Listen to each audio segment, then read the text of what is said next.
Hola a todas las personas que nos siguen a través de nuestro canal de YouTube. Hoy estamos en un nuevo programa.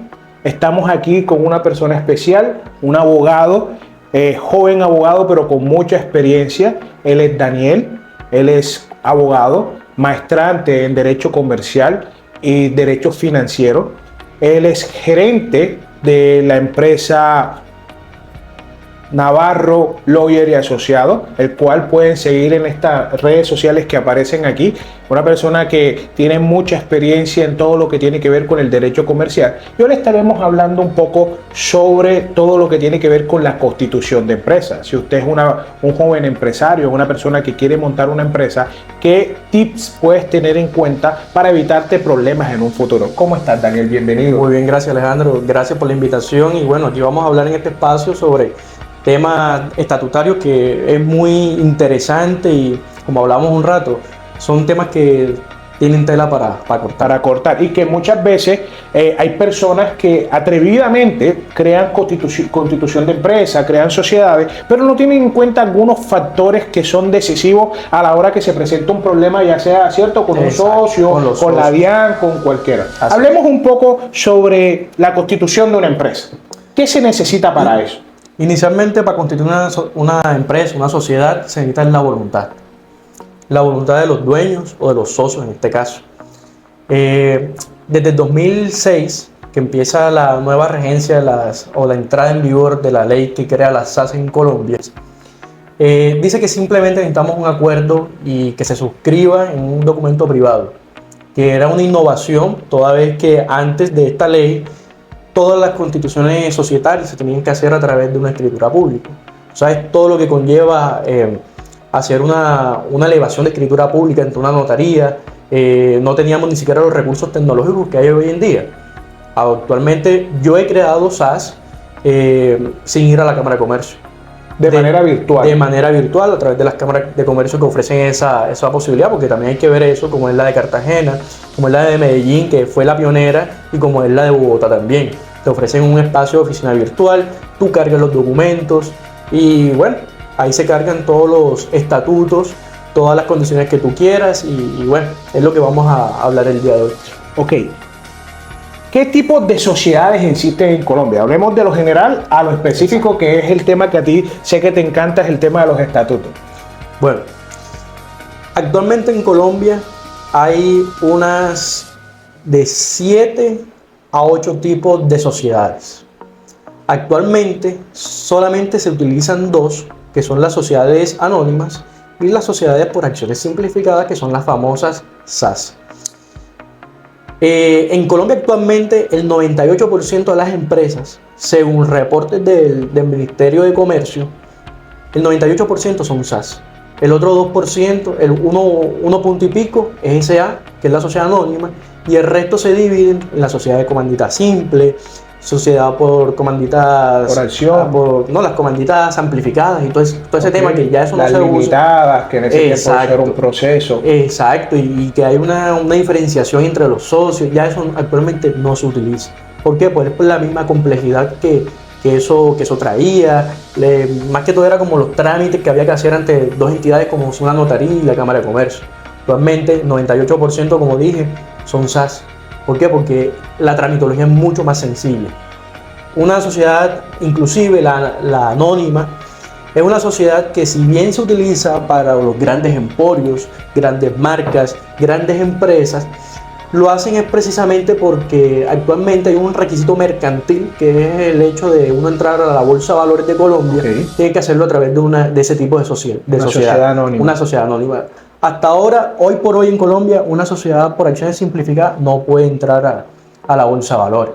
Claro, habrán otros mecanismos de cómo uno traslada los patrimonios de las SAS para que entren a juego de la Bolsa de Valores, pero si te soy sincero, la mayoría del comercio, la mayoría de los prestadores de servicio y todo esto, no es que les sea tan llamativo el ingreso a una Bolsa de Valores y prefieren enfocarse a eso, a lo que trabajan, a lo que se dedican y optan por la SAS. Bueno, ya dijimos uno de los tips, señores, que la SAS es la más atractiva es por su facilidad al momento de la constitución. Pero digamos, ¿qué otro beneficio tiene esa SAS? O de pronto yo como negociante, como empresario, ¿qué me puede blindar? O sea, ¿eso se hace a través de la SAS o se hace a través de los estatutos al momento de conformarlo? Bueno, la ventaja principal que tiene una SAS, como dije, es poder constituirla a través de un documento privado. ¿Qué quiere decir eso? Todas las modificaciones que tú quieras hacer, todas las adiciones que tú quieras hacer, suprimir partes de los estatutos, todo juega a través de un documento privado. Es decir, existe, claro, respetando esas líneas invisibles que uno en clase de derecho le dicen, que son las normas del orden público, es decir, respetando los mínimos presupuestos del Código de Comercio, nosotros tenemos carta blanca para hacer y deshacer con nuestra SAS. Esa es la mayor, digamos así, la mayor ventaja que tiene una SAS. Poder hacer y deshacer. También hay un tema muy importante y que de pronto la gente no lo aprovecha tanto, el comerciante no lo aprovecha tanto, quizás por las mismas trabas burocráticas, quizás porque de pronto no hay un entendimiento perfecto de eso, pero tú sabes que como emprendedor, como pequeño empresario, uno a veces empieza solo. Claro. Que le toca a uno mandar los correos, Exacto. montar Instagram. Uno mismo es el vendedor, el representante legal, todo. Todo. Entonces, ¿qué pasa? Hasta a veces mismo uno es el mismo dueño del capital. Entonces, ¿qué pasa con eso? Cuando las personas empiezan a formalizarse, a crear sociedades, a crear estatutos, generalmente le dicen, mira, vamos a crear una empresa y dos personas que te acompañen o una persona que te acompañe. ¿Y qué pasa? Pierde esa característica al momento de acompañar un socio o un tercero la constitución de esa empresa. ¿Por qué? Porque la SAS tiene esa ventaja de ser unipersonal. Claro. Entonces ya tenemos esas dos grandes ventajas que para mí son las principales y de ahí parte todo. Una SAS se puede constituir una persona o varias personas. Exacto. Eso es una segunda ventaja importante que tienen las SAS. Al momento de constituir la SAS se necesitan los estatutos. Exacto. Hablemos qué es un estatuto como tal. Una persona que no tiene ni idea de contabilidad, ni de jurídica, ni nada de eso. El concepto estatuto le hablan en chino. Entonces, ¿qué es eso de un estatuto? Mira, un estatuto no es más que el contrato que hay entre los socios para ver cómo se maneja, se distribuye y se direcciona la sociedad. No es más nada. Es como las reglas de juego.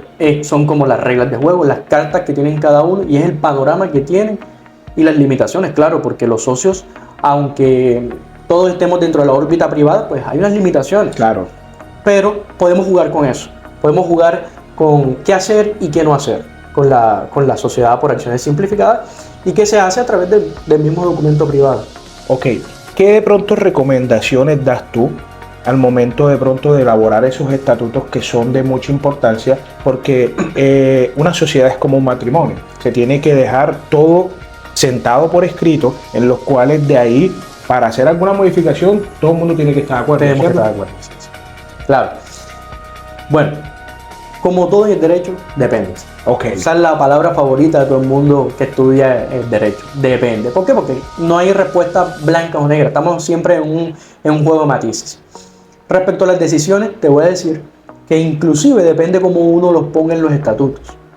Es decir, de pronto, por aprobación de las asambleas, por aprobación, como se disponga, de pronto a través de una junta de socios, las decisiones quizás nada más se toman con un porcentaje inferior al 50%. Ok.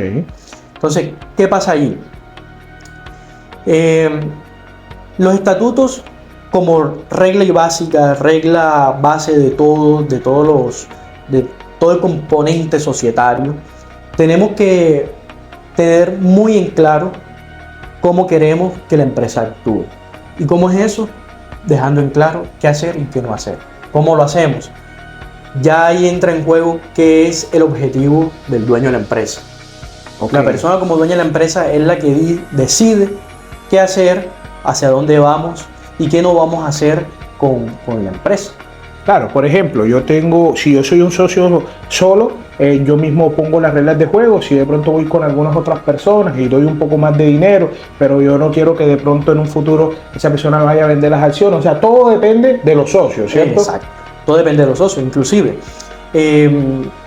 hay unos presupuestos mínimos, claro, como bien decía, del orden público y todo este tema, que bien como la misma ley nos autoriza o inclusive la misma voluntad de las partes, y aquí me voy a meter con algo, un principio un poco más jurídico, que es el pacta sunt servanda, que es algo como el pacto de lo que la voluntad privada nos lleva a hacer. Es decir, la ley a nosotros nos habla de que dentro de esa voluntad privada tenemos un campo de juego, y tú verás cómo distribuyes o qué haces con ese campo de juego. Entonces, ciertas cosas que de pronto la ley nos dice, como las decisiones, las cesiones de las acciones, la venta de las acciones, dicen, no, mira, primero hay que vendérsela a los socios, a ofrecérsela a los socios, como se dice, pero no te dice qué tiempo mínimo te dice, pero tú lo puedes entrar por los estatutos. Toda esa serie de matices grises, como yo decía antes, es lo que nosotros debemos aprovechar. Bien decía, de pronto en la agilidad de crear una sociedad o de formalizar la empresa, quizás, y hablando claro, de pronto cogemos hasta minutas de empresas o... Claro, que te encuentras en internet. En internet, y tú las haces para la persona que te pide el favor, hey, vamos a constituir una empresa, la necesito así, así, asado, y tú buscas en internet, descargas una plantilla y la aplicas. Es un hierro de facto ahí. ¿Por qué? Porque estás desconociendo realmente cuál es la naturaleza jurídica, estás desconociendo el panorama jurídico de la persona, del dueño de la empresa. Tú no sabes qué planes tiene la persona para hacer con esa empresa a futuro. Es decir, muchas personas lo que hacen es que constituyen empresas, porque son un negocio, es un nicho de mercado, constituyen empresas para luego venderlas. Okay. Es decir, sí, eso se ve mucho en el mercado. Es decir, de pronto vamos a hacer una empresa consultoría. Vamos a hacer la empresa consultoría, le creo un goodwill, que es buen nombre y todo eso hace parte del patrimonio de la empresa, pero la persona no tiene una afinidad como tal con ella, es decir, no quiere ese arraigo para quedársela, sino que la vende, pero eso tú no lo sabes. Pero ¿qué pasa? Tú al momento, la persona que constituyó la empresa o que le hizo el favor de constituirse, muy probablemente no tuvo en cuenta esos factores, o sea, y limita. Entonces, ¿cuál es la solución? Tiene que venir un abogado a revisar los estatutos y ver, con base en lo que está allí ya dispuesto, cómo hacer de pronto una cesión, si de pronto una compra y venta, y ya tú sabes que todo eso incide después en materia tributaria, Claro. del aumento, la disminución del patrimonio. Cosa que, si se es claro desde el principio y tiene una muy buena compañía legal, jurídica, se dejen claro para ver cuál va a ser el camino a seguir. Y que se ahorra costos, porque todo lo que se hace en la Cámara de Comercio cuesta. Y no solo eso, sino que hay que contratar un abogado posteriormente para también pagarle esos honorarios. Claro. Un abogado que lleve a cabo la tramitología. Sí, la Cámara de Comercio, y no es por irnos en contra, pero la Cámara de Comercio sí te da la facilidad de hacer un acompañamiento jurídico, pero hay que recordar que son abogados que, bueno, están al servicio del público. No son abogados que te van a hacer un acompañamiento y lo principal es que no te conocen. No saben realmente cuál es tu ideología o cuál es la meta que tú tienes para con la empresa. Entonces, yo respeto mucho esa labor de los abogados que hacen esos acompañamientos, pero soy muy preciso al decir que es mejor llevar a cabo a través de un acompañamiento jurídico inicial. Es lo como yo lo trato y es como lo manejo actualmente en la empresa. Claro, es importante eso porque muchas veces le venden a las personas de que cualquiera puede constituir una empresa, y en teoría es cierto. Exacto. Es cierto, pero ya ese acompañamiento, esa asesoría es importante que la hagan a través de un abogado. Es como muchas veces, ahora se viene el periodo de las declaraciones de renta de personas naturales, que dice, no, necesitas un contador para hacer una declaración de renta, y en teoría eso es cierto. El tema es lo que conlleva ya el procedimiento, la norma, el trámite, el manejo de las cosas, que como siempre decía mi padre, zapatero a su zapato. Entonces es importante que eso lo tengan en cuenta, porque cualquier error que ustedes cometan es costoso. Entonces ya tendría que contratar a un abogado aparte para subsanar esa obligación por ahorrarte algunos pesos. Entonces digamos que del enfoque de este canal como tal es ayudar a esos empresarios a que cometan menos errores. Hablemos un poco, Daniel, del tema del capital. Eso, para la persona que va a constituir una empresa, siempre se confunde qué es el capital suscrito, pagado, ese tipo de cosas que se les vuelve un ocho a las personas. Bueno, Para dar una antesala de esto, le voy a decir una anécdota. En el 2017 yo constituí mi primera empresa. Lo hice yo solo, simplemente con la información que yo encontré en internet que facilitaba la Cámara de Comercio. Hice los pasos, el paso a paso. Y te voy a decir que fui 5 veces a la Cámara de Comercio a radicar. Y siempre me devolvían. ¿Por qué? Por los capitales. Claro, si hubiese tenido un acompañamiento jurídico, ya una persona que supiera del tema, ya yo hubiese ido a la fija y me hubiese ahorrado todo ese vaivén en la Cámara de Comercio. ¿Pero por qué era? Y con estos soles que están bastante fuertes. ¿Y por qué? Porque no supe identificar a ciencia cierta, o sea, era muy novato en el tema de los capitales. Entonces aquí entramos en 3 tipos de capitales que son los límites que va a tener una sociedad jurídicamente hablando. Porque ahora, también digo, el hecho de tener un capital autorizado, que es el primero, no quiere decir que ese es el límite. Es decir, o sea, ya hasta ahí, como decimos en la costa, si de pronto nos está viendo alguien del interior, hasta donde llovió hubo agua. Exacto.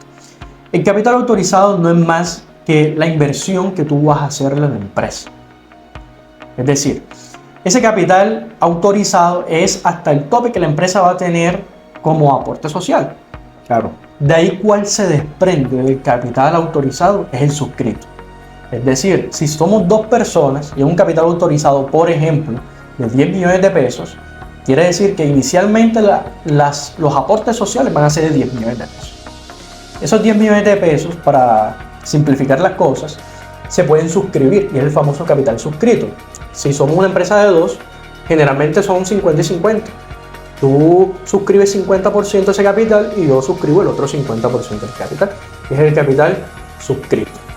Ese capital suscrito, o sea, es como, por decirlo así, como lo que se comprometen los socios a pagar. Y mira que la norma también te habla de que tienes un tiempo para tú pagar ese capital que tú te obligaste a suscribir. ¿Cuántos años son para que yo sepa? Generalmente es un año. Okay. Generalmente es un año que la persona, el socio, tiene para poder cumplir con su obligación societaria de cancelar ese capital. Vamos por 2 capitales. Ya hablamos del autorizado y el suscrito. Y ahora viene el más importante, que es el pagado. El pagado no es más que el que tú ya le diste a la empresa. Es como ese aporte inicial, por decirlo así. Exacto. Ese capital pagado es el que te dice, de pronto en materia jurídica, decir con cuánto, valga la redundancia, cuenta la empresa en términos monetarios o de forma líquida, como dicen ustedes los contadores, para jugar en la empresa. Claro, para comenzar las operaciones. Exacto. Y todo eso, que ahí es donde entra que compramos los activos, que el computador, de eso, con eso es que comenzamos. Mira, muy de forma genérica o generalmente que se ve en la práctica, es que ya esos 3 capitales están saldados. Es decir, de pronto la empresa tiene un capital autorizado de 10 millones, hay 2 socios, 50 y 50, 5 millones y 5 millones, se suscribieron cada uno y ya están pagados. Es decir, ya la empresa empieza con un capital, la empresa empieza a crecer, ya es cuando empiezan de pronto por el mismo crecimiento societario, es cuando empieza el aumento o inclusive en el peor de los casos la disminución de capitales, pero ya es un tema totalmente distinto. Pero inicialmente la empresa cuenta con esos 3 capitales y son los 3 principales. ¿Cómo se manejan? Es a nivel de estatutos. Es decir, todas las modificaciones que queramos hacer sobre si queremos aumentar el capital autorizado o de pronto queremos suscribirnos más capital, dejando un poco de capital autorizado en blanco, todo eso se hace a través de una reforma estatutaria, por así decirlo. Entonces, una vez más, la importancia de los estatutos. Los estatutos como uno estudiante de Derecho, porque uno, aunque se gradúe, siempre estás aprendiendo, es como la Constitución. Es la Constitución de la empresa. Es una Constitución que te dice, mira, tienes o no tienes estas facultades. Tienes o no tienes estas reglas para tú hacer o no hacer. O sea, por eso es indispensable y no tenerle miedo de pronto al abogado, pero es muy indispensable ese acompañamiento jurídico porque es el acompañamiento que te dice, mira, de acuerdo a tu situación, de acuerdo a lo que tú me estás relatando, es mejor que adecuemos estos estatutos de esta forma. No de forma genérica porque más adelante te puede salir más costoso. Exactamente. Otra pregunta que muchos nos hacen a nosotros en la empresa es, ¿qué es recomendable? ¿Comenzar con un capital bajo o con un capital alto? ¿Qué recomiendas tú o qué opinas tú sobre eso? Depende, ¿cómo no? Depende. Exacto. ¿Por qué? Porque de pronto si es un emprendimiento, tú sabes que el emprendimiento siempre inicia con un capital muy bajo. Claro. Muy bajo, y es la capacidad, y por eso es que es la palabra de emprender, de cómo tú exponenciar ese capital. Mira, hay personas que iniciaron empresas con el equivalente a 300.000 pesos colombianos. Inclusive puede ser hasta un poquito más, pero no son capitales exagerados. Te voy a dar un ejemplo. Hay una empresa muy famosa que es de España. Ellos se dedican a hacer gafas de lentes de sol. Ellos tuvieron un boom en el 2018, donde empezaron a tener patrocinios con futbolistas de la talla de Lionel Messi, de Cristiano Ronaldo. Son estrellas que ya están en otro ámbito. Y yo me le metí a buscar la información, porque para curioso, dos curiosos, yo me le metí a buscar la información, y en el 2013 o el 2012, ellos empezaron con un capital de 300 euros. De 300 euros 5 personas. Salen a menos de 70 euros por cabeza. Y exponenciaron hoy por hoy. Esa marca equivale, ya están en Colombia desde hace unos 3 años. Esa marca hoy está valuada en millones y millones de euros. Entonces, todo depende. Si tu ideal es de pronto una prestación de servicios, yo sí te puedo sugerir que sea un capital un poco menor, porque inicialmente, si tú eres el emprendedor del servicio, tú eres el que vas a prestar el servicio. Exactamente. Tú no te vas a pagar salario inicialmente. No manejas inventario. Exacto. Pero si es una persona que va a vender productos, va a necesitar siempre un pequeño rubro, que no puede ser, digo yo acá, un rubro muy alto. ¿Por qué? Porque vas a iniciar con pros y contras, y vas también con, como dice uno acá, con cara y sello. Puede que no te funcione o puede que te funcione. Y si no te funciona, perdiste la plata. Pero si te funciona, eso es una inversión. Entonces, mi recomendación es esa. Depende de la línea de negocio que tú quieres llevar. Depende también si te vas a dedicar a vender productos o servicios. Y depende también de la capacidad económica. Hay personas que tienen muy buenos recursos y se aprovechan en el buen sentido de la palabra de esa cualidad que tienen y le inyectan capital. Pero una persona que va a emprender, está iniciando apenas desde cero, no se puede dar el lujo de hacer una gran inversión y echarlo a la suerte. Exactamente, y como ya lo hemos dicho en varios videos, siempre es importante reducir los costos al máximo, y más cuando estás comenzando. Exacto. Entonces es importante esa parte.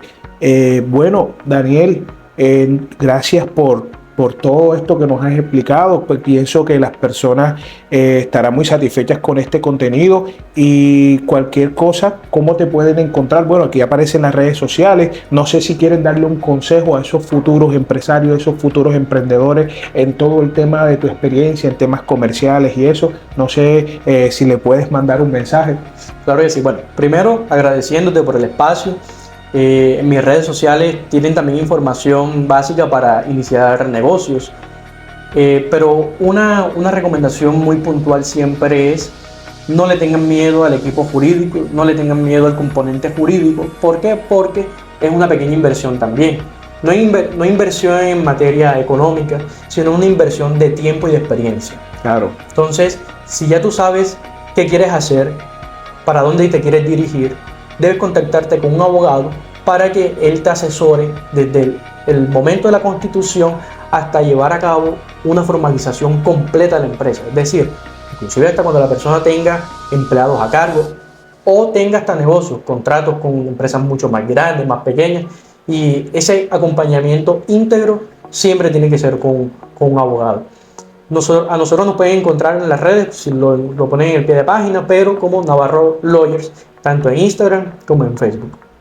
Bueno, ya saben, cualquier tema jurídico, no le tengan miedo a los abogados, que los abogados, hay un problema que siempre los buscan cuando ya no se puede hacer nada. Entonces, siempre hay es importante hacer ese antes, o sea, esa asesoría antes para evitarte dinero, para evitarte problemas y evitarte inconvenientes. No siendo más, suscríbete a nuestro canal y comenta qué otro tema te gustaría que tratemos. Feliz día, un fuerte abrazo.